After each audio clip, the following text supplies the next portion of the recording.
Minimize that window. You're good to go. And I'm on. Okay. Yeah. Hello, everybody. Ignore this stuff. Let me just open the MLS. Why is that there now? Hello, everybody. Ignore this stuff. Let me just open it. There's a little. Oh, there. Yeah. Oh my God. They heard that? Oh, good thing I didn't cuss. All right. You always know who you have on the other line. All right, you guys. So, is there anyone out there wondering where I've been, or what you told them? 3 people. No, 2. I lost my audience. All right, you guys. So, what's your name? Ashley. Ashley, what? Really new. Gomez. And you're new? Mm-hmm. Brand new? I signed here in January 20th, but I haven't really gotten started yet. So Okay. just All right. But brand new to the business. Yeah. Okay. Roisin. Roisin, and how long have you been with us? January 8th. Okay, so you're brand new also. Yeah. Okay. Alyssa Ritchie and August. Oh, wow. So you've been doing some deals yet, or? Yeah, so I'm on a team with Susan Feldman, and she's mainly been dealing with the contracts. Uh-huh. And so now I'm like slowly. Oh, you were assisting, like showing houses and all, Yeah. she wrote the contracts? Okay. I know you, Ronnie. I know you. You are, I'm Josh Curtis. have we met? We have not. Oh, How you doing? Good. There's so many people, you guys. Yeah, I started today, so. Oh, this is your Brand new. Two hours, yeah. You just signed. Yep. Wow. 2 hours Did ago. onboarding at 11, yep. Oh my God, you're in this class already. Are you the one they posted the picture of? Did they post a picture on She Facebook took group? my picture, so quite possibly. Yeah, I was like, Okay. Yeah, they always post it to everyone, so you just joined. All right, so you're brand new to real estate, never done it. Never done it. Oh, newbies. Okay. So, which is to be expected with this class anyway. This is yours, time with me to ask anything you guys want. I don't have an agenda, basically. Then we get experienced agents coming. Very experienced. Who hopefully have very, very good questions. Because if I look at you guys, you're going to be like, I don't know what to ask. Very good questions. So what's your question? First one is on 35E escalation clause. 35E escalation, okay. Right, and specifically on paragraph 2, the competing offer. So my question is on the days. So I'm just curious if I have different days on there versus the competing offer, does that change or negate the other offer, or just was curious on the legality of that. Okay, I'm not quite understanding the full question. Okay, so you're talking about the competing offer here in number 2. Let's say I put 30 and they put 60. Those are not the same. But is that just kind of a moot point for this competing offer or not? Oh, so you're the winning offer, yeah. And you won, and you said that it had to be within 30 days, right? Well, let's say we're looking at this. The way I'm reading it is that they're saying 60 days that it has to close. If I'm saying 30 days for my close, that kind of just pushes theirs away. Correct or not correct? If we're everything. All right. Okay. So are you thinking that competing offer timeline has to be the same on 35E as what your escalation says? I was curious on that, but also. The answer to that is no. Very good. Okay. Okay. Because all this timeline is saying is that the competing offer that's being brought in to drive the price up, you're just saying it cannot be used to drive the price up unless it closes within this many days. Perfect. Has nothing to do with the timeline you're closing on your contract. Can I keep going on this then? Yeah, now what's the next one? Is there any, the norm is about 5,000 increments. Is there any? No, it's not. It's not. $5,000 increments is not the norm. There is no norm in the increments. When you're thinking, finish your question, then I'll answer that. What's best for my client? To go low and so they're. Are you just writing this now? Yeah, tonight. Okay, so what's your price point? $675. Okay. The best way to do increments is you got to look at your client and just say, you know, when you're thinking increments on what to increase the value of the next price. And for you new guys, it's a very competitive market. So pretty much every offer you're writing now, you're doing a 35E, which is an escalation clause. And the escalation clause basically is saying, dear seller, please pick us. Yeah. And if you do, we're willing to escalate the price above your asking price up, you know, $100,000 or however much higher you want. But we'll only pay you in increments of, like, for an example, $5,000 over the next best price up to that $100,000 you say you're willing to go up to. And then the seller has to provide you the copy, entire contract, nothing crossed out, to show you there was an actual offer. So, in figuring the increment, I always look at my client and I just say, it depends on the price point. Because if, let's say you're getting something that's under $500,000, you know, people that are buying something for $280,000, $350,000, and I don't know where they'd be buying that in Seattle or Kirkland anymore. But you get the lower end, and that happens too. If you go way out in Monroe or down to Auburn, places like that, you might still find places that cheap. Generally, that price range is definitely people just getting started. They're tighter budgets. So you say to that person, go, well, you want to do $5,000 increments? If they did, they'd probably be like very noticed for sure.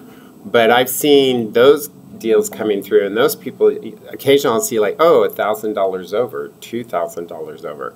To me, I look at my clients and I go, let's be honest here. The one you're writing tonight is $675, asking. So I would look at him and go, at this price point, do you think going $1,000 over the next price is going to even matter to the seller? They're going to look at that as chump change. Right. It's $2,000, chump change.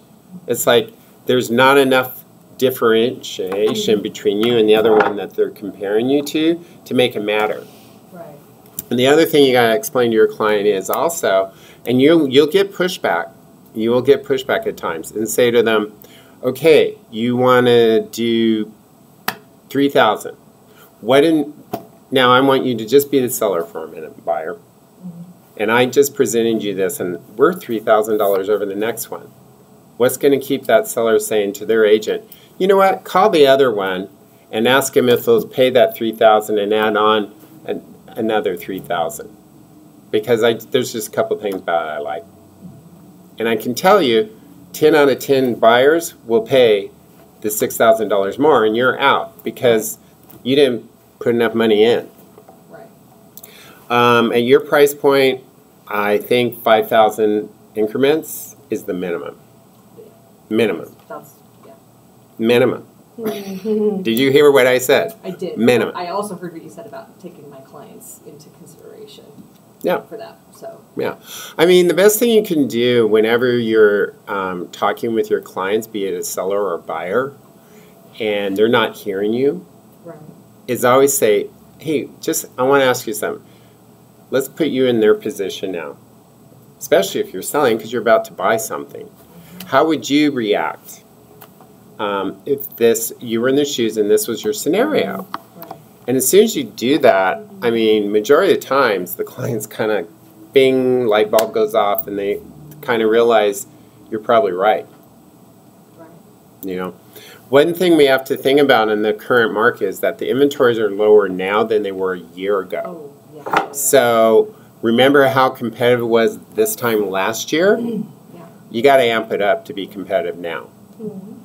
So personally, if I was writing at $675, I'd probably be suggesting them to go more than $5,000 increments. But that's just me. Yeah. I mean, it's up to other agents. I know there's agents that would probably hear that and go, oh, Eric, no. And then there'll be other agents going, Eric, you're brilliant. But, I mean, I would probably be talking 10,000. Okay. I mean, when I see people going $1 million, they're doing like 20,000 increments. Yeah. I mean, you got to put it at the point of you want enough money increment that you're putting enough money on the table that the seller has to sit back and go, hey, that's a lot of money to leave behind if I don't go with them. And you hopefully put enough down that maybe the other offer would be like, no, I'm not going to add that much more money. Right. Because we do, as listing agents, I tell this to my buyers always. I says, the only thing that's going to separate you most likely between the other offer and you winning is that increment. Mm-hmm. Yeah. So if you don't have enough distance or an escalation that's much higher than the other one, there's nothing preventing them to go back to this other offer and say, will you match what they're doing? And I've done it as a listing agent. And I say, you know what, I'll still show you their offer, even though their offer goes higher than yours, but we like you better. If you just match where it would be for them, we'll sell to you, and we'll still share it. Now, ethically, you couldn't go back to the other person and say, they went up. I mean, how many times can you go back after you've reached your limit? Well, let's talk about that. Yes, please. There is nothing saying you cannot go back and forth between the buyers, sellers, and keep trying to get it up. Okay? But every time you try and go, every time you try to go back and forth and get it going up, higher in price, you're risking upsetting the buyers, and do not think they will not at some point say no. Right. And the other thing you got to realize when you're doing this back and forth, you're not going back and forth, changing their offers, putting a new escalation, getting all these initials. So if you were coming to me as a listing agent and say, round one, you would come to me, I would be like, okay, let me talk to my buyer. I'd come back and say, yeah, they're willing to come up and say match. Match, okay? Now, you have nothing in writing. Now you go back to the other offer that had the higher escalation, and now you're saying, well, we really like your offer, but this other offer said they would match to this point for you. Are you willing to go higher? And then at that point, if let's say they do, you don't have an offer to back it up. Because you don't have you still have the offer with no initials and things. So what happens is we say things like, I'll say to them, hey, will you match this offer? It is better, but we want to go with you. I want to let you know that, but when we do, we're sending over to you the contract. We're crossing out the 35E escalation clause. We're going to write in the new purchase price on the page 1, cross out 35E and attached addendums, and you're going to sign. And when I'm on the buy side, I always go, sure, that's fine, but I still want to see that offer. Because I've had pushback from listing agents before on that.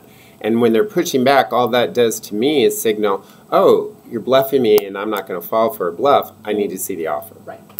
And I always say to them, I go, well, why would it be a problem to see the offer? You have the offer. We just need to do this for my client because you got to understand this is a lot of money. And they're saying they're willing to pay you that. They just want to see the offer. And when I'm on the list side, I'm like, I don't care. You can look at the offer. I just want your deal. So there's a lot going on back and forth through this. You also are having people who will call up. You'll get this on the phone call. Hey, Eric, your offer is really good, but you know what? We have 2 other offers, man. All 3 of you are almost identical, and they're just so close, and it's really hard for my seller to make a decision. So we're calling all 3 of you, and we're saying, we're throwing out the escalations, and we're just telling you, send back your highest and best. And you're like, oh, great. Now you have to go to your buyer and say, well, all the protections I was saying at the escalation addendum and stuff, they're throwing it all out the window, and they're saying we have to do our highest and best because there's these 2 other offers. And then your buyer's going to go, well, how do we know? And I look at my buyers and I go, honestly, I don't know. And they say, well, I'm feeling like, they're taking advantage of me, they're bluffing me and all this. And I look at my buyers and I say, you know what? That is very valid to feel that. But I think it's better for us, rather than go that way, is we got to think that they're being above boards and being honest, and they're doing the best they can for their seller, because they're basically not going to show you any other offer. So what we really need to do is not focus on that right now. We need to focus on, you told me you love this house. You said this was the house you wanted to write an offer on. The decision today, right now, is at what price are you willing to let that house go? Right. I mean, same thing. Remember our discussion when we discussed how high to escalate. And I laid out, well, here's where homes are closing. I think the strategy-wise, this would be best. But I also told you, what price are you willing to escalate to? So if someone paid $1 more and they got the house, you wouldn't cry. Right. So it's kind of like, you know, it sucks to be in a highest and best situation. I hate it. I think, though, a lot of agents think they can do that, and I do think a lot of them are bluffing when they do it. I think it's a big bluff sometimes when they do it because they don't have anything else and they're trying to get a deal. Like they have my offer and they don't have other offers, but they don't have the offer they really wanted, and now they got a pissed off seller screaming, well, I wanted more money, I wanted more, I was supposed to get escalations. And they didn't because, you know, if an overpriced home's not going to get multiples. You've seen that, okay, well. Well, in those situations, they're just scrambling to do whatever they can. But I'm just saying it can backfire on you because I've seen the contracts come through where people do highest and best, and some people will pay more, but then there's others who say, you know, you have our offer, we showed you our escalation, we're not changing it. Right. You know, I had one do a highest and best on me once, and we did that. We said, we're not changing anything. And guess what? They sold us at list price. Ooh. Because they did not have another offer. So people, be aware. Agents bluff. You're in negotiations. There is no reason why you can't. I mean, you might say, that's unethical. That's this, that. You know what? I'm sorry. Grow up. This is business. I represent a seller. You represent a buyer. Both our jobs are to do the best for our client. And if I see an opportunity from an agent where I can get something better for my seller, you don't think I'm going to, you bet I am. Yeah. I'm going to go in there and snag it because I want to come out victorious. I want my client to boast about what amazing job I did. Excuse You me, know? This strategy works if they have a cash offer or not. Because Cash I offers do experienced it didn't escalation work. Like, clauses. The cash offer won't, in my experience. All right, Strategy cash, didn't work. the only advantage of a cash offer, in my opinion, is a fast closing. Right, that's Oh, where that's that why they 35, prefer that's that. where that. And the clause other is. advantage of a cash offer is they don't have a financing addendum. They don't need to do an appraisal. And if everybody's waiving inspection and you have over here a financed addendum, right? But even if it's a financed addendum and they waived it, they still have to do an appraisal. And if you've escalated up really high and you might be concerned, well, I'm not really comfortable like feeling strongly that this will appraise easy. See why the cash now is considered a much better option? So, but in the same sense, don't think, if you came in and said, offered me cash and offered me $50,000 less than a financed offer, I don't carry your cash. My client's happy to wait 30 days and get $50,000 more. Okay. So just Not cash doesn't mean you always cash win, offer. but with the competing offers and all the way it's going, buyers are pretty much waiving everything so that they can be like a cash offer, basically. But there's a lot of risk in that because the buyer has to decide, hey, what am I going to do if the appraisal's low? Am I willing to make up the difference? Do I have that kind of cash? Am I comfortable that if my loan doesn't close, I've lost my earnest money? You know, people are giving earnest money away. Here, I'll throw my earnest money over you, and let me just add another $100,000 on it, and it's all yours. I'll never get any of it back. It's all non-refundable. So is it okay to add this strategy to write a letter to the buyer or not? Like you ask your client. Okay, letters to buyers. Because Letter that to worked seller. for my friend. No, letter to One sellers, of my sorry. friends Yeah. worked. So, but Well, here's the thing you got to know about letter to seller. Do not ever attach a photo of your clients on a letter. Ever. but Like letter family photo. is okay. Yeah. Well, I'm just starting my conversation. Okay. All right, you don't want to show, because the fair housing laws, you got to realize, buyer writing a letter to a seller is not breaking any fair housing laws, period. Okay? They can throw a photo in if they want. Now, seller reading letters could be in violation of fair housing laws because they picked this offer. Oh, this offer was here, but it had a photo of the people. Well, now, you know, it could be like, hey, I was Somebody could say discrimination. I was discriminated against because when they saw my photo, they saw I'm from India and they just don't want any Indians in this neighborhood, and that's why I didn't get it. Now, can they prove it? I don't know. Would that happen? I don't know. But that's a clear violation of fair housing if they did that because of that. So, yes, letters do help. Okay, but it's doubtful. But I strongly advise my clients to have the letter be more about the seller. Like, dear seller, I just want you to know, just mention your name. Hey, Sally and me are so excited. This is our first home we're going to buy. We're so happy the way you've cared for the home. We can see that you've lived there all these years and can see the love and care. We appreciate that it's in good condition, that we're going to be able to move in. We don't have to make a lot of repairs. We're looking forward to coming to the neighborhood. The schools are good. You know, you're not getting, but it's more about how much you love the house and care for it. But if you start going in there, you know, we're moving in the neighborhood because there's a Jewish church down the street, and we plan on having 4 kids because we think this is a great neighborhood for kids. I mean, that said, you know, you counsel them, but yeah. I mean, the safest bet to your seller is just to say, don't ever look at these letters. Wow. But they're attached to the offer. Yeah. So hard enough. And one more thing, one of my friends in San Francisco, she experienced, it was the buyer also offered to the seller, like they can stay a year also in a house. Yes, So you're talking how about is it rent backs. possible? It's very competitive. So when you're writing an offer, first thing I say is, what does the seller really want? Right. But that's possible. Because, well, yeah. Oh. Sellers, you know, there are sellers here selling the house. Maybe they want to move up but still be in the same city, and they don't have another house to live in yet. And so they're really nervous about it. I have listings, and they tell me that. They go, well, Eric, we want to sell, but we're so scared. Where will we live? And I always look at them, and I go, really? Where are you going to live? Have you always lived in a home?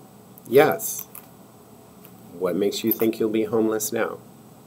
And they're kind of like, well, because we don't have a home. And well, they can be emotional. We can never be emotional. I just say and go, well, first of all, you've never been homeless. And I'm going to tell you now, you're not going to be homeless, okay? In this market, if we get multiple offers, we can get you free rent back, and it'll be free. Nobody's asking these sellers to pay rent. And I've seen 6 months. I haven't seen a year. But I'm not surprised to hear that. But if you're going to get, I can tell you, though, if you're a buyer and you're allowing a seller to live in a house for a year, you probably are a cash deal. Because lenders will not close on a loan, and then you're saying, well, we're closing on the loan, and I'll pay the mortgage, but I'm really not moving in for a year because the seller's going to stay there. Lenders have time limits on how long. So before you would ever write an offer and say, hey, you can stay there 60, 90 days, you better have a conversation with your lender about how long they're willing to allow that. And the other thing, which is in the 65B rent back form, it is spelled in there, but you want to make sure you tell the clients also to be sure that the insurance carrier of that home is aware that they're not taking possession for how many days after closing, because they want to make sure that that home's insured correctly, because some insurance companies will require a special rider for however long the sellers are there.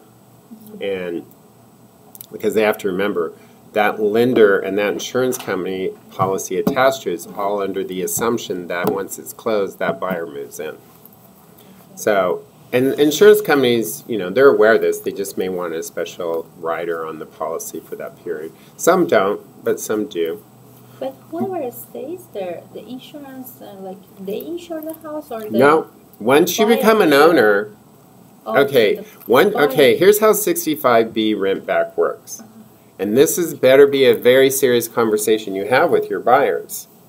The moment this deal closes, guess what? You're gone. We are done. Our job is done. Now they move into the 65B rent back.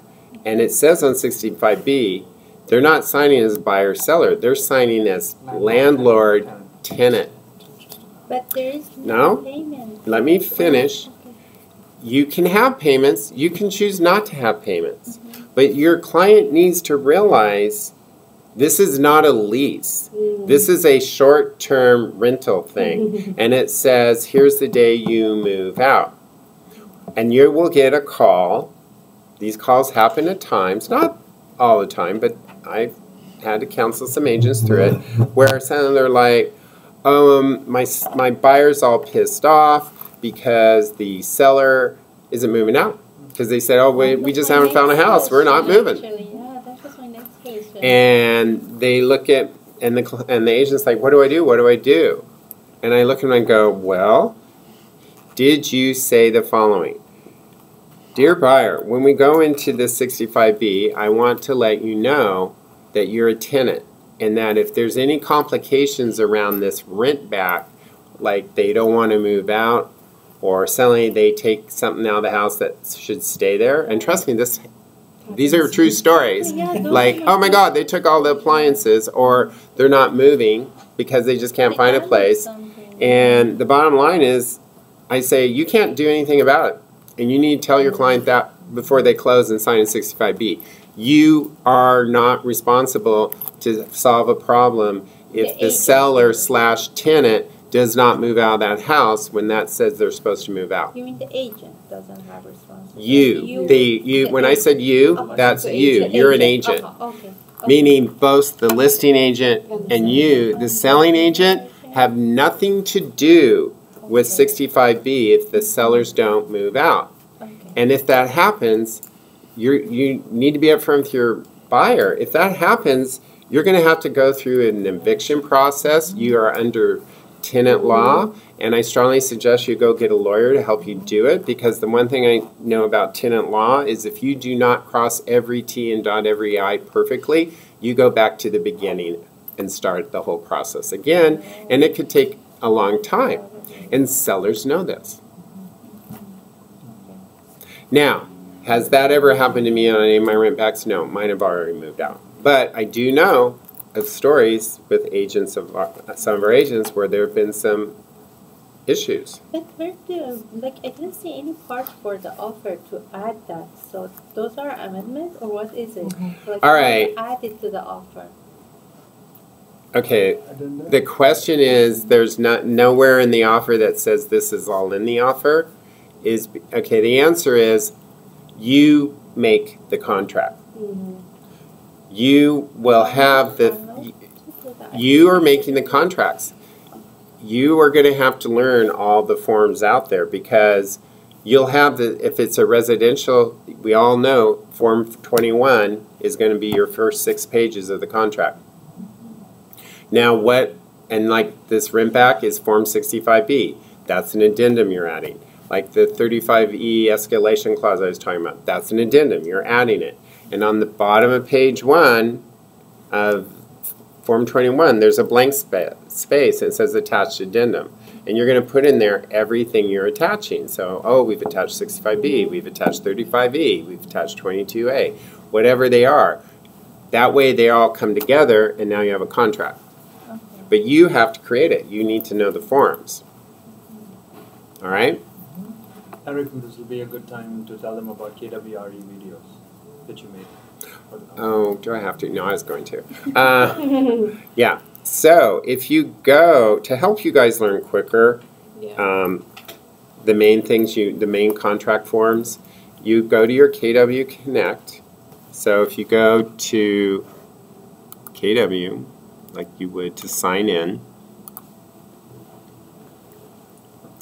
so once you sign into KW, at the top of the main page, you'll see education, and you just put the cursor over education, and then click on KW Connect. Now, when you get into KW Connect, in the right-hand corner, you'll see your face, and it says Upload. Put the cursor over your face, and then you see Community, and you want to click Community. You're kind of watching over there. I don't have any logins yet, so it's going to be okay. That's fine. I'm trying to listen to this. And now you get into the community, and then when you're in the community, you'll see here My Uploads. So now you want to go to My Uploads. Market Center 771. Market Center 771. Come on, why is mine Uploads? Oh no, I go to community first, right? Yeah, community. Sorry, you want to go to community. And then when you get into your community, gosh, service is really slow here. So it'll come up, you're already in the community for the office here, and you'll come up and it'll say, what is the number out here? 771. Yeah, I'll say, because I'm in the community of downtown Seattle, so I don't have it here. Mine's all about downtown Seattle. But you'll click on the community for your office, and once you're in there, you'll see, I'm assuming they're the same once you're in there, aren't they? Yeah. Yeah, because once you're in there, then you'll see Uploads at the top, and you click on the Uploads, and when you get in there, it's a mess because Keller isn't letting us put things into folders yet, which is unfortunate, but it will come because trust me, we're letting him know it will come. But when it does, it'll be easier to search through here. But right now, you guys will have to just go in here and you just keep clicking load more, load more. And as you do, you'll start scrolling through and you'll start seeing contract forms. And they'll like Form AL, Form A22AR. You can go through those, and each one is a video of the form will pop up on your screen, and then I will talk to you magically and explain the whole form. And I'll go through it paragraph by paragraph and talk to you about what this means. Because my goal is I'm teaching it so that you understand really well, because you're going to be having to go through and explain paragraph by paragraph to your buyers what all these mean. All right, so they're all in there. Now, the forms you should focus on to know first, because it's overwhelming otherwise. You want to learn, excuse me, you want to learn Form 21, Form 28, Form 22A, 22D, 22E, 22J, 22K, 22T, Form 31, Form 35, Form 35E, Form 35R. Those are the ones, those forms will be, and Form 17. I didn't do a video on Form 17. I have another question for you on that. Oh, okay, that'll be next.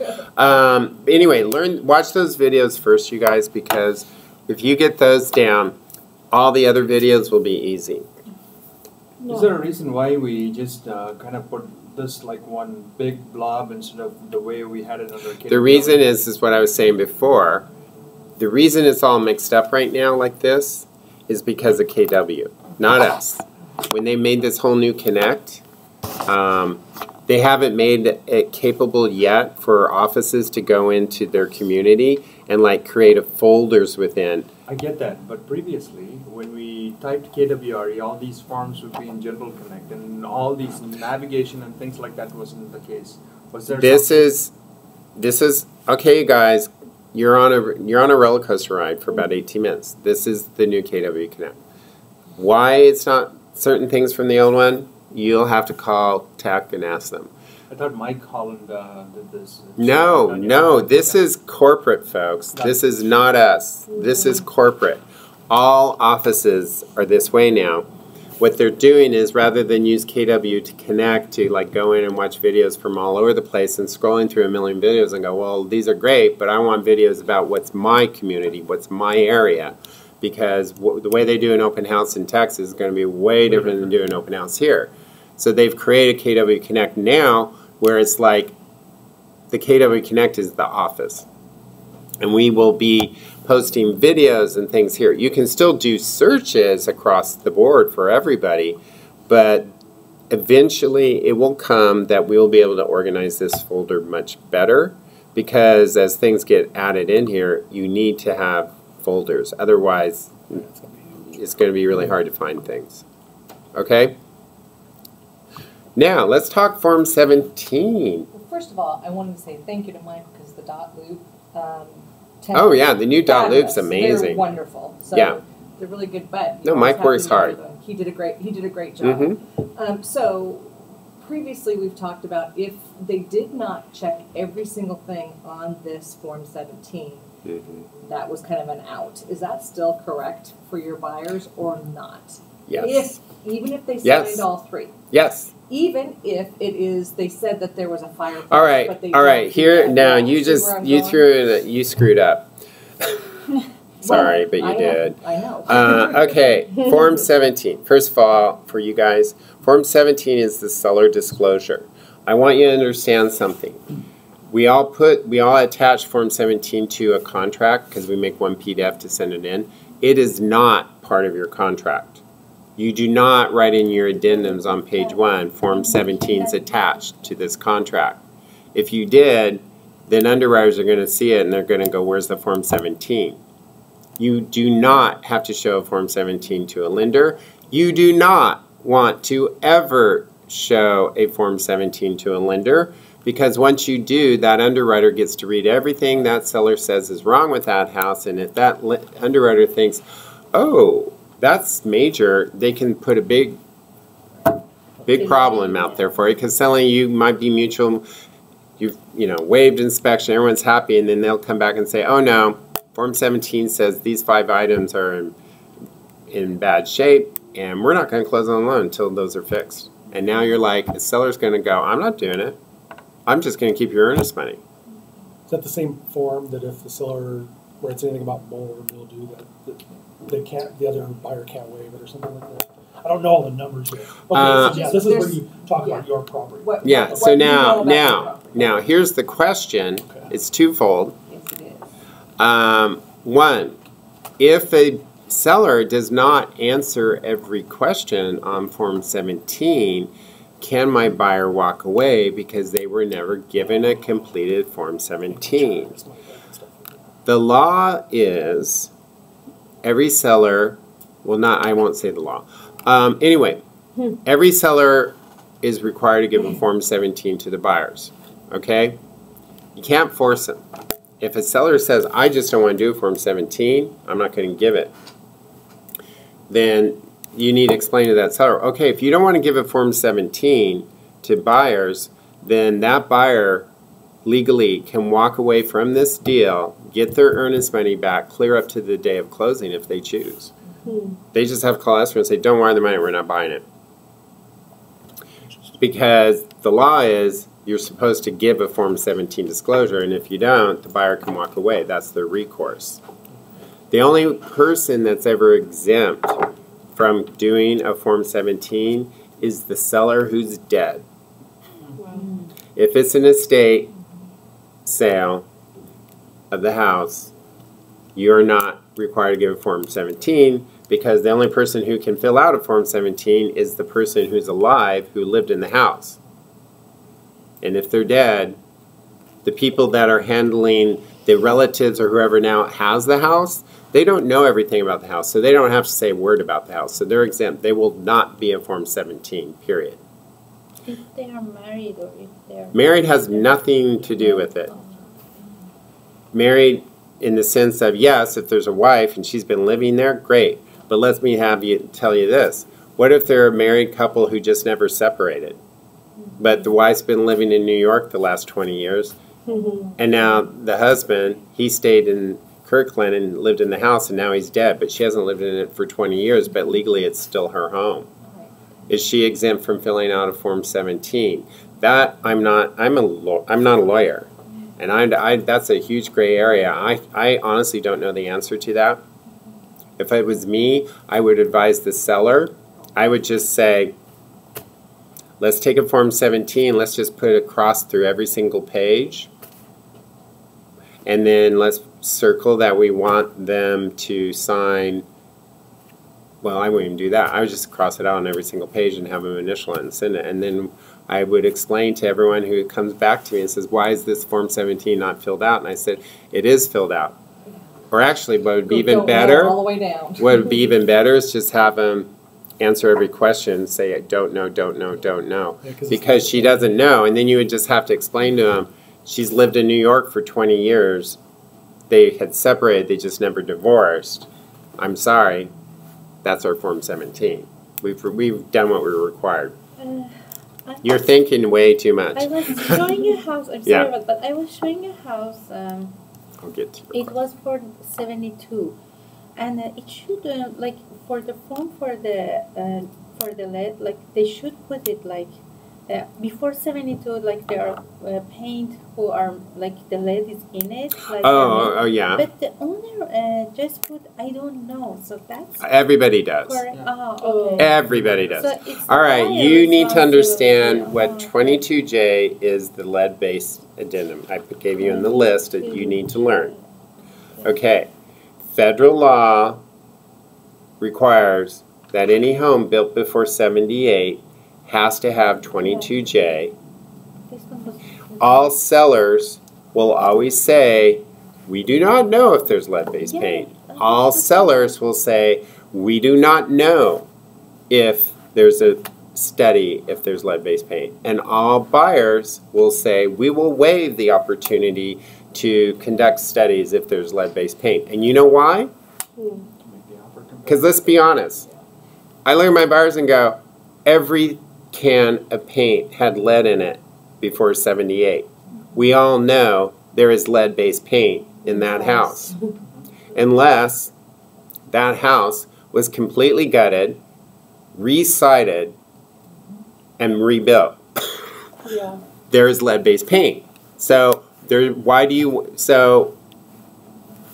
but the reason, you got to understand, if you write in a contract that you're aware of something, you put yourself legally responsible. You can be sued.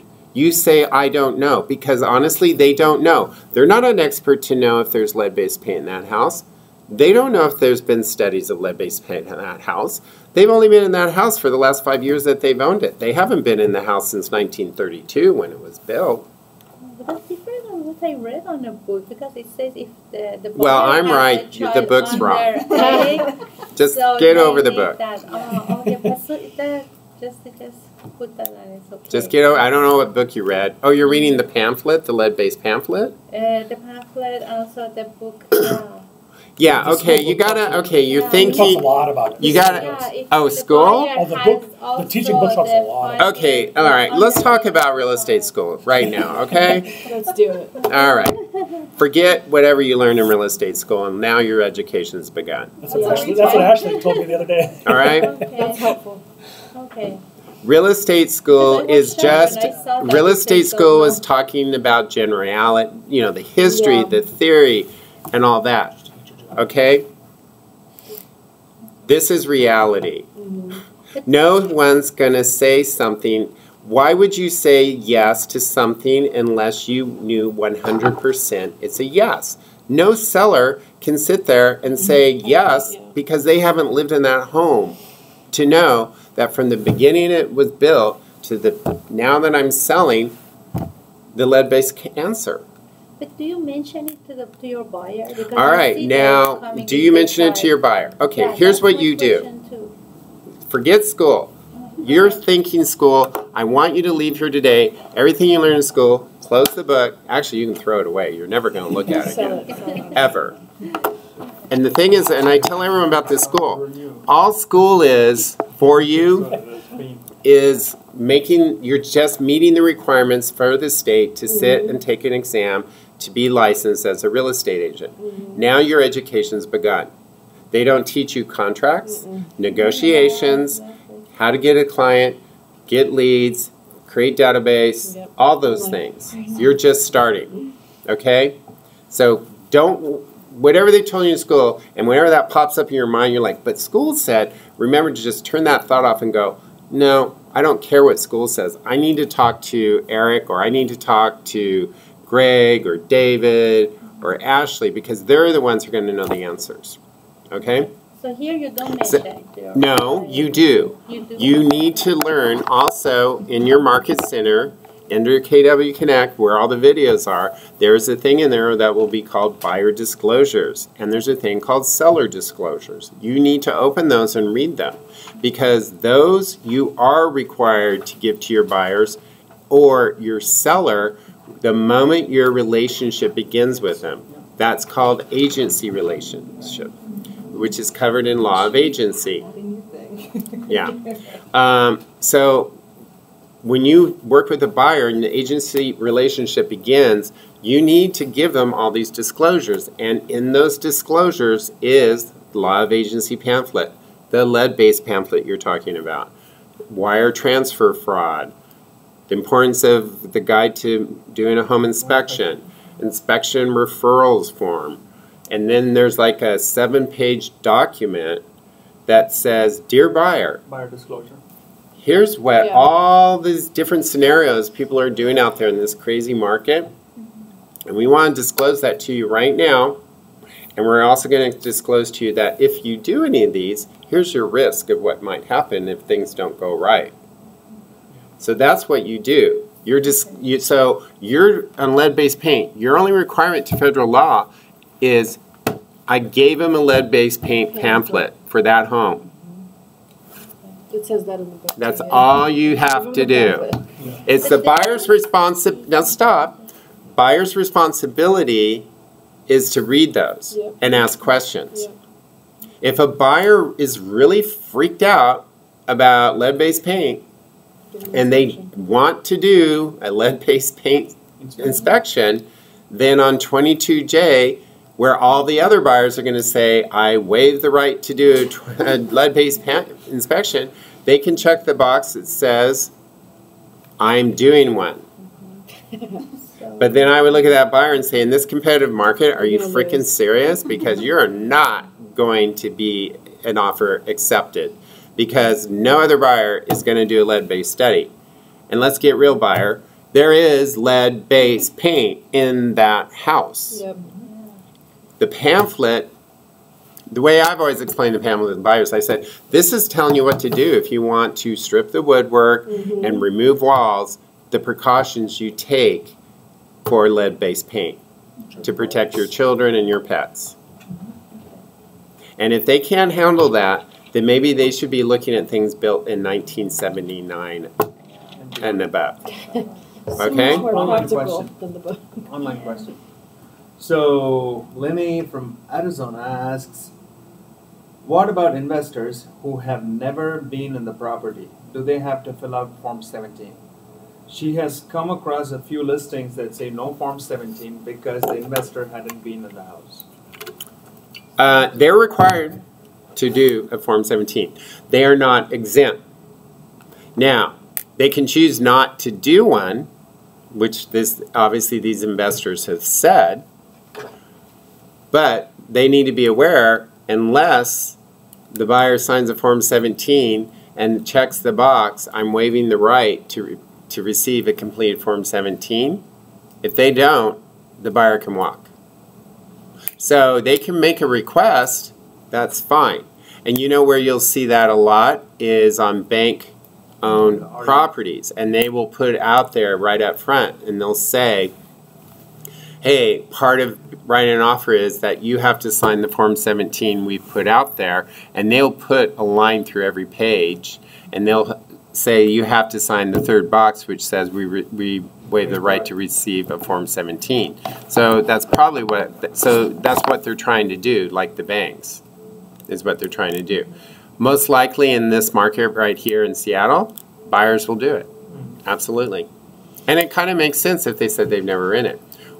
My other advice to that investor is they could also just take a Form 17 and they could check every box that says I don't know. And then they've given a completed Form 17. And then they're covered. So, and the buyer will say, but they don't know anything. It's like, well, yeah, they're out of state. They're answered honestly. They don't know. Now, I'm going to bring this back around to your original question about Form 17, Part 2, if you can get out. So you have a Form 17 where they did not answer all the questions. Everybody needs to be aware, if you have a listing and you hand a Form 17 over, read the answers your client gives. Don't just take it and run, because they notoriously will not answer all the questions, because they'll say, well, that one's not even about me, it's about mobile homes. I know.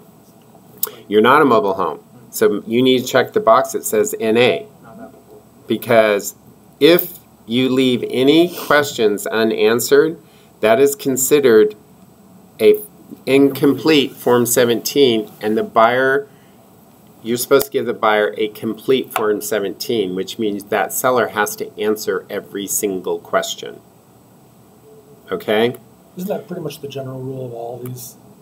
Even if you put a dash through it, you have to do something to each question on all these forms? Each form is very different, so I'm not going to be able to answer the question. That's the same with about all forms. Because we have forms where there's things you never check and you leave blank. Okay. Because you're only using a portion of that form. Yeah. So. Because what we used to do, we had to fill every single line. If there was nothing, we had to put a line through it. Right. You're in.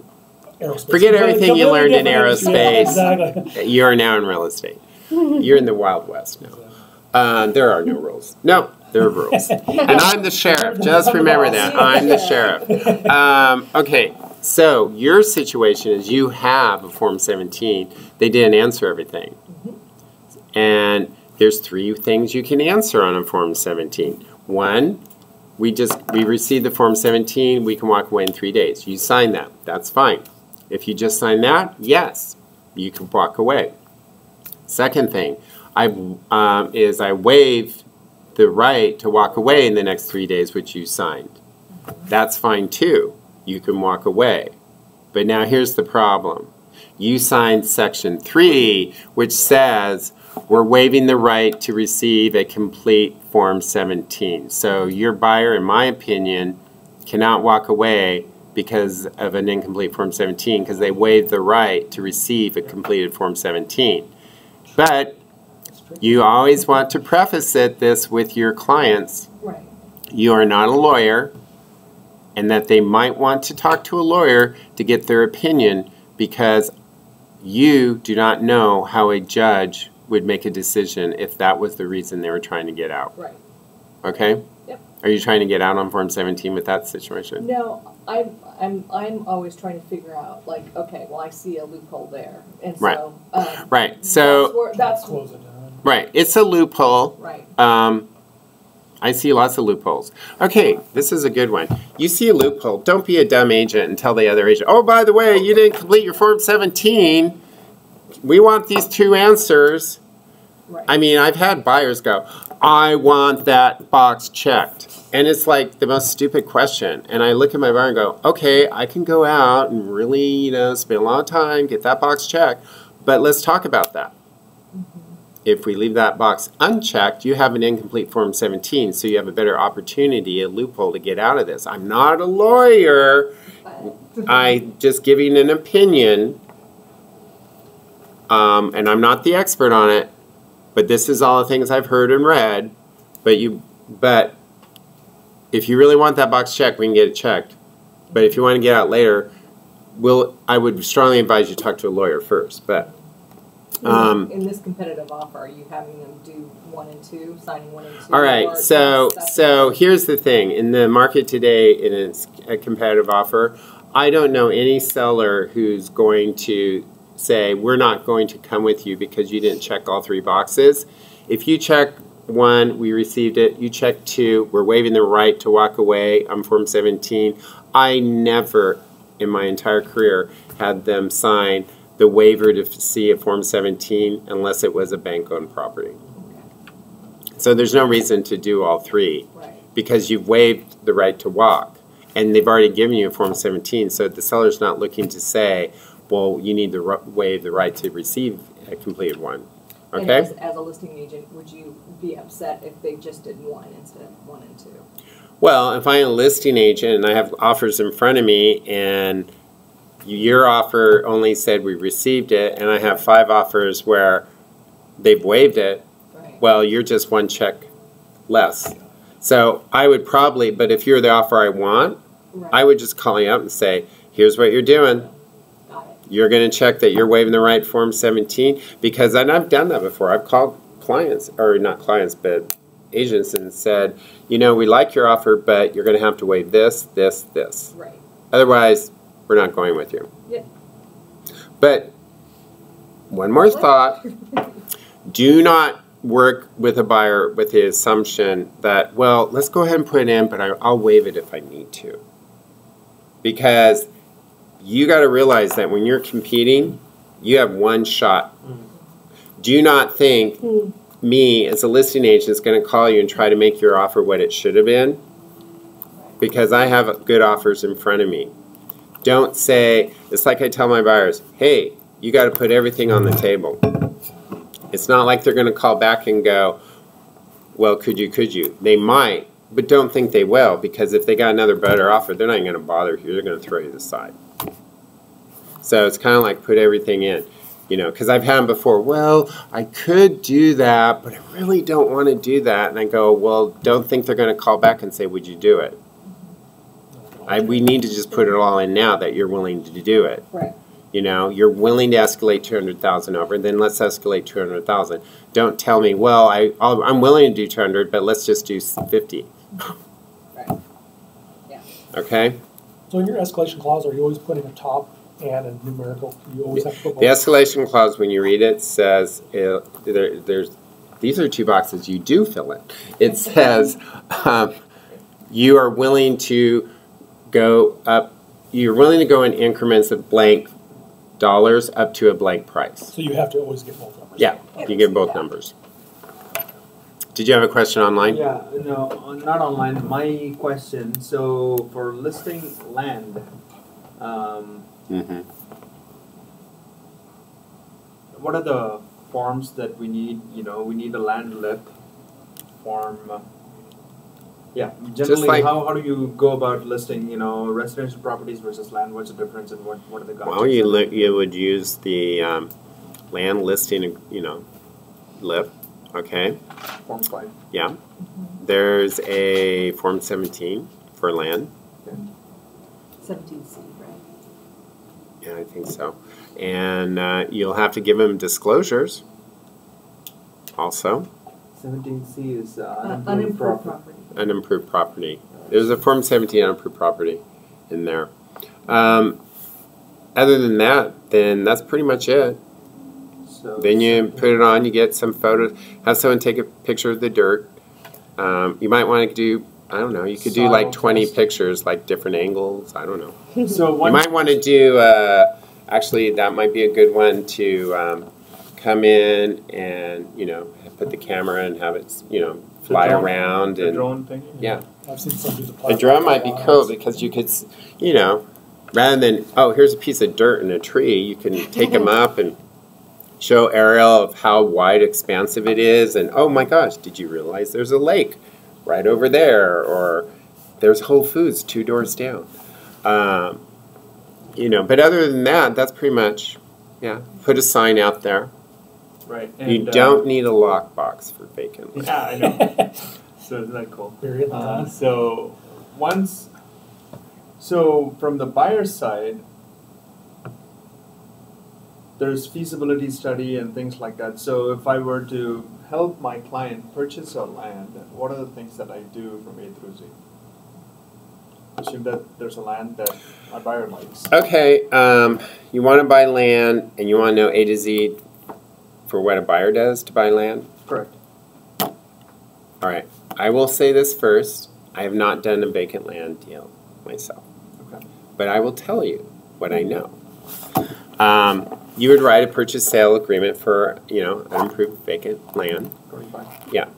There would be a feasibility study you would put in it.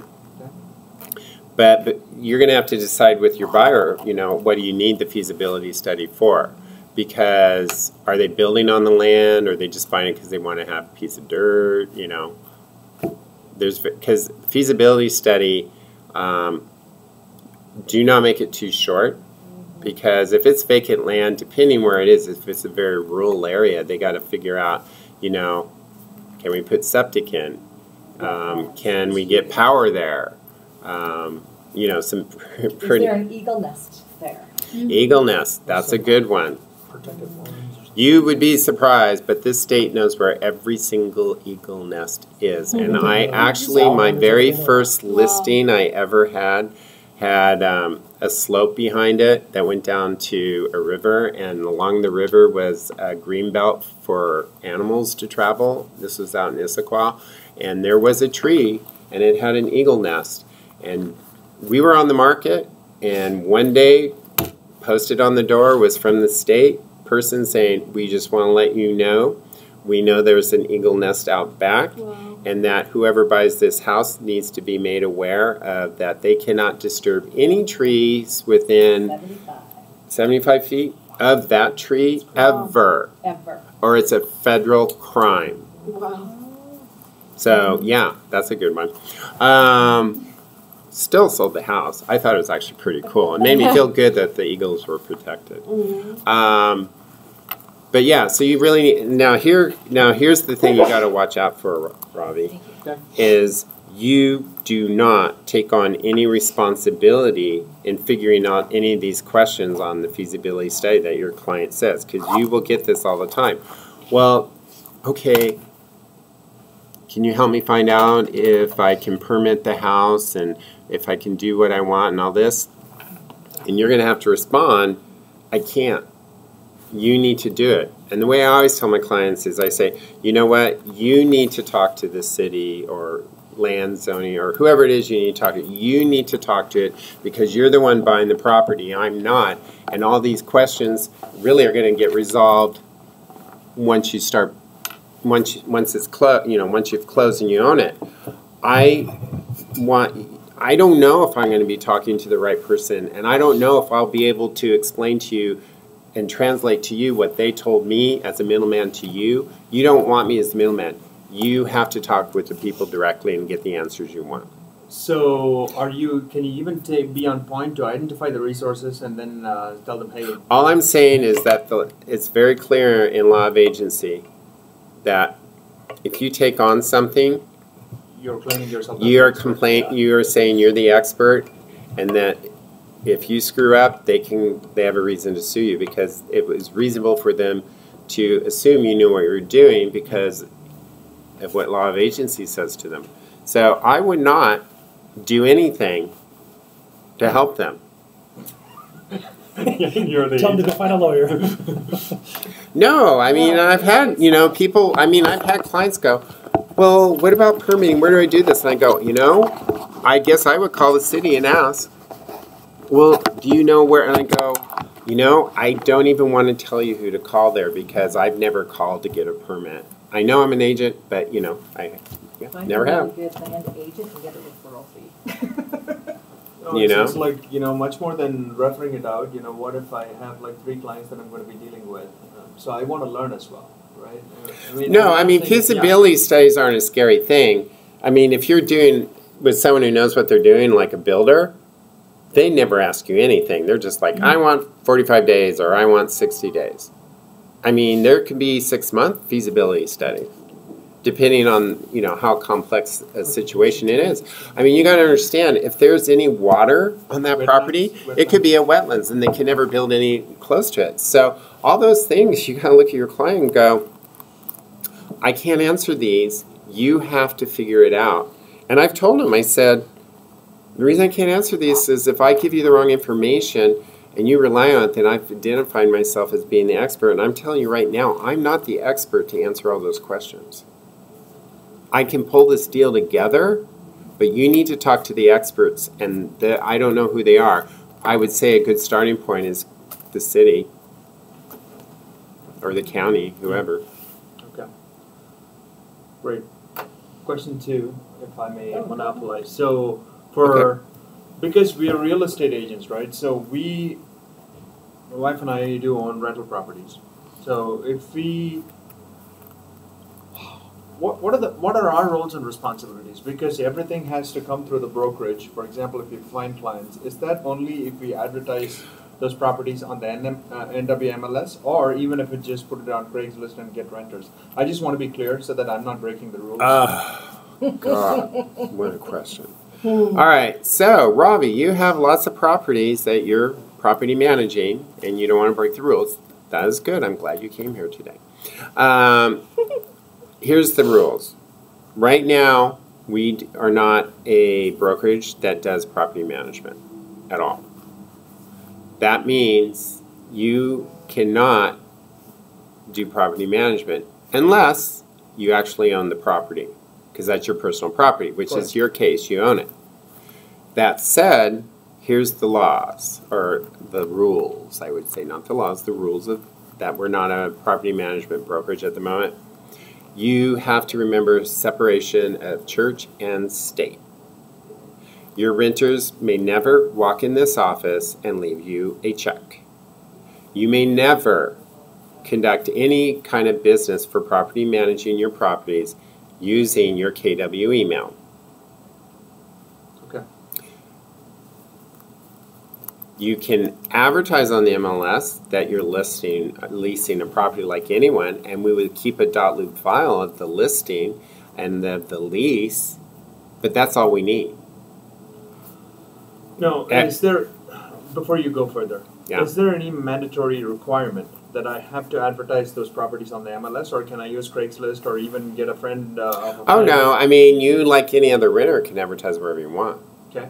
You So how know, does even the people who put, I mean, agents can put, and they don't even have to be the owner. They can just say, hey, I have a client, I'm leasing, I'm going to try to lease their property, and I'm going to put it on the MLS, but I'm also going to put it on Craigslist, I'm going to put it on all these websites. I mean, it's no, you can do that. That's no different than when we list a property. We put it on the MLS, but we also put it a lot of other places. True. So my question is more of, if I get a renter, should I compensate the brokerage? Because everything has to flow through the brokerage, right? So, well, first of all, the only thing that goes through the brokerage is commissions. That's the money that goes through the brokerage. So if you're trying to list your property to rent on the MLS, they require that if you put, they will not, you're breaking the MLS rules if you put a listing on and there's no commission to the agent bringing in the person to list or lease the house. So if they came through the MLS, then yeah, you're going to have to pay that commission. okay, so then that means I'm not violating any rules if I just advertise it on Craigslist, get a renter, and then rent them out. No. Okay, nothing. Okay. No. Yeah. And as far as paying the agent, you're paying the agent. You're not paying us the amount of commission. You're paying the agent who just rented your house. Okay. Yeah. That money you pay that agent who rented your house, you need to give that money to their brokerage. Yeah. Because they're handling their commissions. Okay? Sure. Thank you. You're welcome. I actually have another question for you. Okay, another. It's a little bit difficult. I'm the listing agent for. I hate this. I have this weird stuff. Oh, God, whatever. Okay, Listing yeah. agent for a home that they just moved in brand new in July. They want to sell it within a year. What? I know. You have a client who bought a house with the expectation they were going to sell the home within a year? They didn't know that. No, they Oh. really, it's Circumstance. a commuting issue. Is really so they moved from out of town, bought this house. It's a new community. Nothing else is sold in that community. I'm having the hardest time trying. I mean, I'm pretty good at figuring it out. Is there kind of like a rule of thumb of new construction within so much time would go up a certain amount, or do you use like the Snohomish, how much Snohomish is going up in this area? I mean, how would you handle that?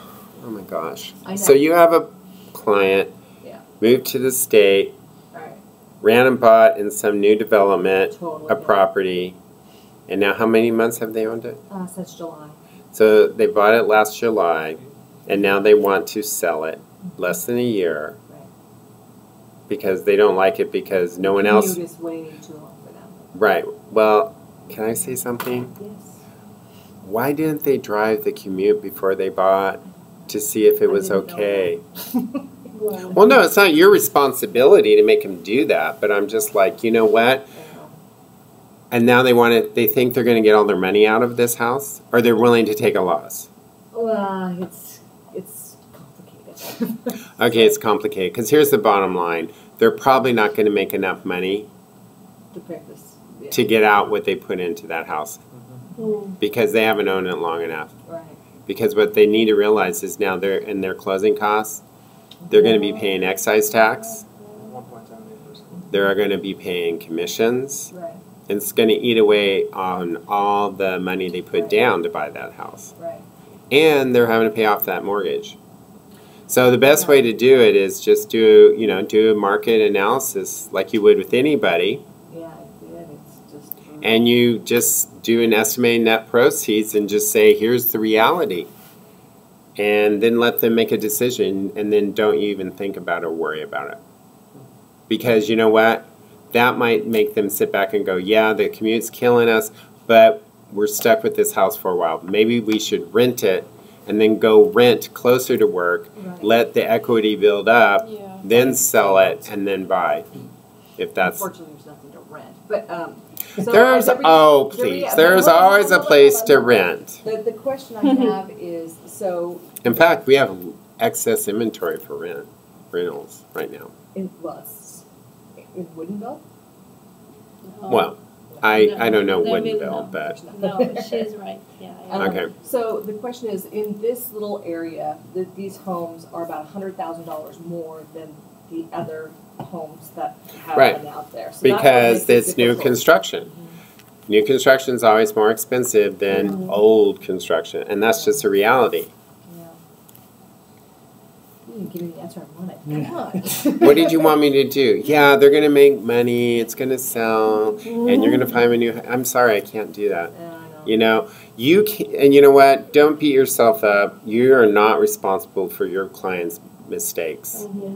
And they made a big mistake because, you know, I personally, if I move to any major city and I'm living way out in the burbs and are they working in downtown Seattle? No, just they work in Woodinville. They work in Woodinville. They bought up in Seattleville, like Right. almost a homish. All right. All I can say is, I'm not saying I'm the smartest person. I just know what I know. And I certainly wouldn't buy a home in a new area and not learning the commute to where I work first. I mean, I'm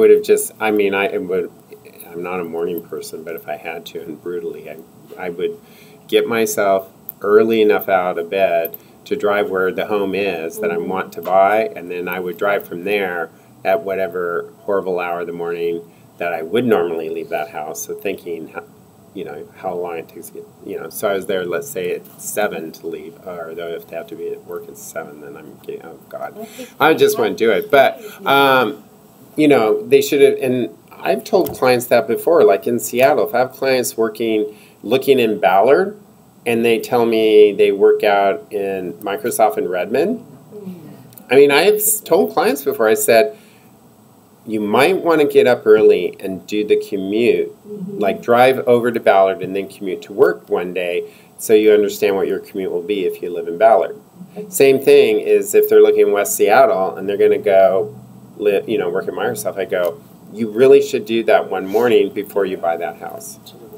If they have a kids, that's not possible because the school. I don't care about if they have kids, and I'm not going to complicate my scenario any further than what I just said. Okay.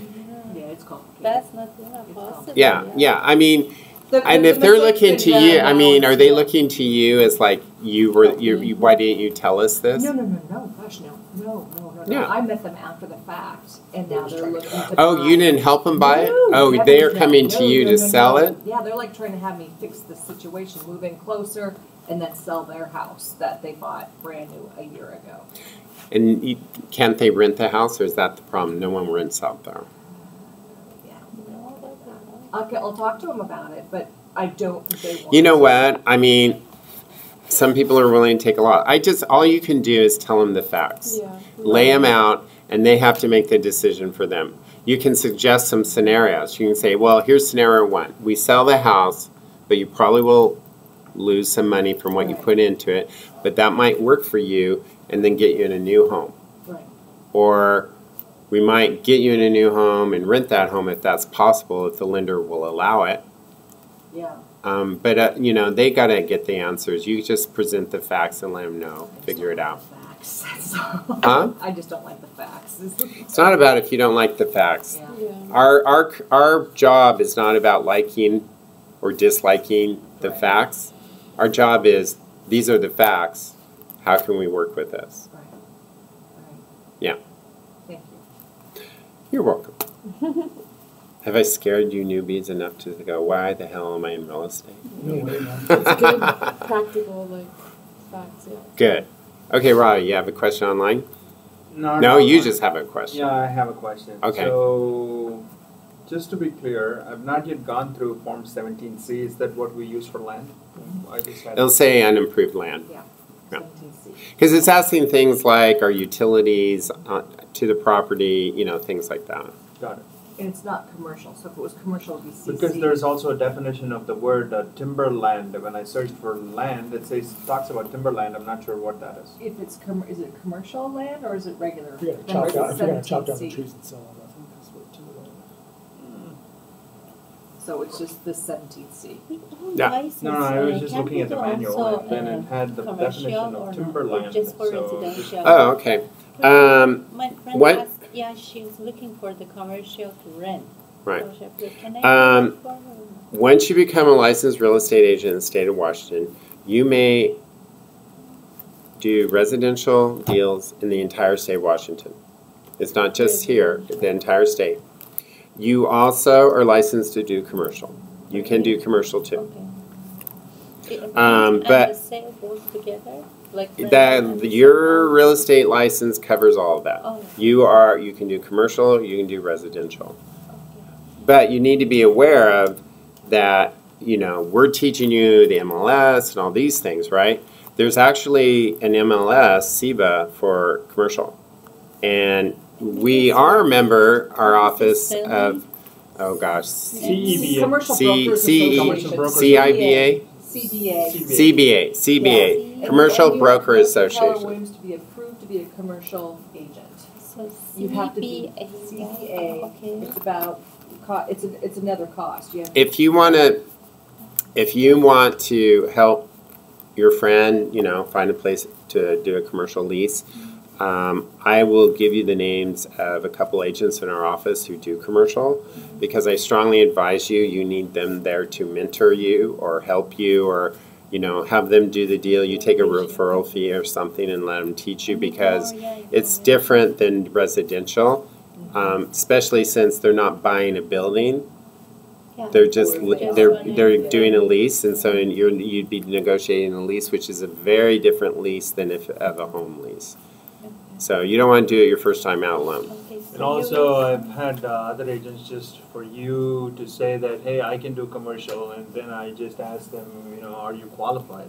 Their response was, I just took the state exam, and then I'm a residential broker. You're not any different than me. Then how do you qualify yourself? Right, So right. I mean, that's also everybody. something you need to watch Okay, you guys. Everybody gets caught up in the money, Yeah. and you can't get caught up in the commissions. You need to think before you jump. And if you want to do commercial, you can do commercial, but you need to start learning commercial. And you need to realize that has a learning curve just like residential has a learning curve. And just like residential, you know, people are advising you and educating you, you need to surround yourself with agents who are doing commercial, because I'm not going to teach you commercial. You get to know the agents who do commercial in the office, and then see if you really, really want to do a lot of it, then you need to talk to them about maybe them being your mentor, but you're not going to get into commercial without giving away commission. Period. So you're not sending No them- agent, even in residential, is going to do your job for you and for free. Yeah. This is just not how it is. If you go to an agent and say, well, I've never, you know, this is my first listing and I'm really nervous, and can you help me pretty much do everything, but I don't want to pay you because it's my listing. You know what? That's the wrong attitude. You need to go in, if you're that bad off that you just don't, you're so scared and you want them to do everything through it while you observe, then you're going to have to cut a deal with them about who's getting what portion of the commission. It's referral fees.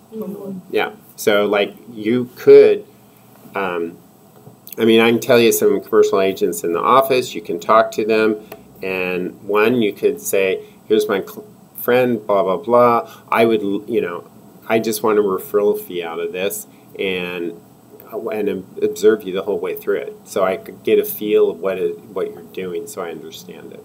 But to be commercial in Keller Williams, this office, you need to be approved by the powers that be. And then you go through Texas, because I did that. Yeah, if you want to be a commercial agent, we have to say, we have to give you our blessing. I catch up with you. And there was a big funnel full of information that it's very overwhelming. The people I around mean, here- generally, people- agents who like, oh, I just have a friend and I want to do commercial, generally will just partner with a commercial agent and take a referral fee, because they don't want to join SEBA. They don't want to pay all these things to just do one deal. If you're thinking, no, I really want to be in commercial and residential, then yes, you need to then go down the path of becoming a member of the CBA, you know, joining commercial through us, and go that route. It should be from Keller Williams, or is it possible like to work with someone else out of Keller Williams, or it should be like the commercial one you said? Are you okay? So you're asking, can you refer business to a non-Keller agent? Non-Keller or Keller Williams? Yeah. You are allowed to refer work to any, you know, another agent. I mean, we would like it if they were a Keller agent to keep in the family, but, you know, what if it's in an area where the expert that you really want to send them to, there is no Keller agents, you know? You can refer it to any agent you want. There are actual, you know, referrals are paid back and forth between agents of different brokerages. It's okay.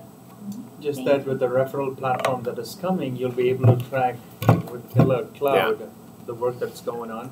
You'll be able to track when you refer it to a Keller Williams agent, not only in state but even out of state. You'll be able to just monitor each and everything, which flexibility you might not have if you just go outside Keller Williams. Right. That is something you need to think about, because I had challenges with that. So. And then another agent in Missouri, Keller Williams, took it on, and then it was like every day I used to get updates. That's what it is. You know, you're a family.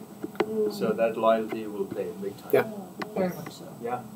And there's a really big Keller Williams commercial, and nationally.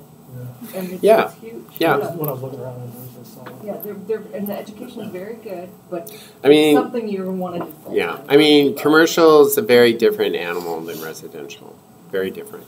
I mean, you got to understand, commercials, you know, you might get a whole deal together and you might not get paid out on it for a couple of years. That's the problem. That's what I heard. You get big commissions, but it might take 3 Yeah, you get 5 big years. commissions, but it might come in little increments. There's long delays of when it gets paid, and then you might have mapped out all this commission you're getting, and then suddenly the tenant breaks leaves, walks away, and now there's no money coming in, so they're like, we're not paying you any more commission.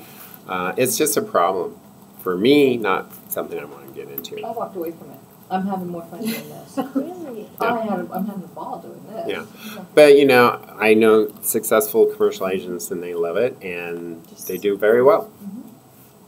And it's like any business. You know, any business you go and start, and you need to realize you're all starting a business. It's Yeah. your business. There's going to be bumps in the road, and it's going to take time, but you'll look back at this time in the future. You'll look back this time, you're going to go, wow, I was green, but man, I know so much now. But you learned because you were interested in it. Yeah. Because real estate, residential or commercial, if you're not 100% interested in it, you're probably not going to do well because you're not going to be motivated to learn it. Yeah. Me, commercial, I guess I wasn't motivated. I just never done it. I knew I'd get lots of questions for commercial, and I just smile and go, really? Good question. And then I refer them to the commercial agents in the office because I say they are more qualified than me to answer. Okay? So, sorry. Go ahead. So just as like newbies, I haven't started the coaching program yet, and I think that's kind of like my next step. Could you give us any advice of what we should be doing right now, or how to just really? We're obviously interested in it and got our Well, license coaching set. program is a very good thing to get in because what they do is they really hold you accountable and they keep you on a path and focus. I'm amazed how fast agents get deals in coaching. Really? Well, and I see it also agents who don't do coaching. They're just extremely motivated and they have no fear, and every day they'll go out and do all the things that need to be done. So I- is coaching Like which very, one? That's one of my there's a lot of work, or is it just like light coaching, or is it pretty heavy duty? I don't know. Coaching light and Well, do they coaching. give you a couple tips difficult? and let you go off on your own, or is it an intensive coaching? Well, I haven't gone through the coaching program, so I can't answer if it's an intensive coaching class. But all I'm saying is I had no coaching. I had to figure out real estate all by myself. All I was told was, oh, get some open house signs and do open houses. That was my education because that's how it was when I got started. And I busted and I'm very self-motivated. It took me 11 months to get one deal. Wow. Because it was like, where do I begin? Yeah. What you're going to get, I would say talk to the coach. Talk to David. He can explain more about what goes into it. All I can say is that the ones who do go through the coaching program seem to do well, that follow all the things he's having them do. Okay? Thank you. That's All right. helpful. I think it's just I'm at a place where I'm like, okay, do I join a team? How do I learn the best? Well, if you join a team and versus coaching and you're brand new, you need to really be honest. All I can say about joining a team is don't go into a team with the attitude they're interviewing me to see if I'm good. Yes, they're interviewing you to see if you're a good fit, but you also are interviewing them. Yeah. Are they going to deliver what I need? Really important, yeah. So you need to be very direct and say, how can you help me get this career going if I come on your team? What guidance are you going to do? Don't join a team with the attitude of, oh, thank God I got a team, now I'm going to get money, they're going to give me a client. Because you will starve. They're not going to. They're going to look at you and say, hey, here's what we're going to help you with leads fast. But they're going to have expectations of things you have to do. It's not like you just come in the office and go, yep, here's your new client, go out. Yeah. Do you have that program? All right. Anyway, if that's it, we're good. You're welcome. Thank you. Thank you. Thank you. I just want Maybe you I to can come come to to it. the. What, you want a pocket Eric to talk to? Eric. Oh my God. I don't know if you would, because then I'd be really probably, things would be coming out of your pocket that you wouldn't want your clients. Well, I was Maybe that's actually the new going to Keller text Williams you app. some things about your toe because I was going to give you a bad talk about it. Like, you know what?